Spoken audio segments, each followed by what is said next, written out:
நண்பர்கள் அனைவருக்கும் வணக்கம். பைரவர் என்றால் பக்தர்களின் பயத்தை நீக்குபவர்னு பொருள். காலத்தின் கடவுளான கால பைரவர் தலைவிதியையே மாற்றக்கூடிய ஆற்றல் கொண்டவர். சிவபெருமானின் அம்சமாக கருதப்படும் இந்த பைரவர் காசி நகரின் காவல் தெய்வமாக விளங்குகிறாரு.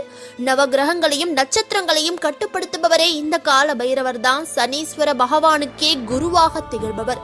முக்காலத்தையும் தன்னுடைய கையில் வைத்துக் கொண்டு இந்த உலகத்தையே காத்து கொண்டிருக்கும் மகா சக்தி வாய்ந்த கால பைரவர் கார்த்திகை மாத தேய்பிறை அஷ்டமி என்று அவதாரம் எடுத்த தினமே கால பைரவ அஷ்டமியாக கடைபிடிக்கப்படுது.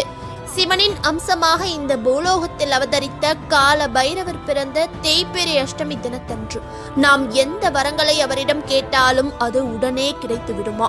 தெய்வங்கள் நம்மை காக்கும் என்று நினைத்து கோவிலுக்கு சென்று வழிபட்டு வரோம். ஆனால் அந்த பிரதான தெய்வத்தை மட்டும் கிடையாதுங்க, அந்த கோவிலின் உடைமைகளையும் சேர்த்து பாதுகாப்பது கால பைரவர்.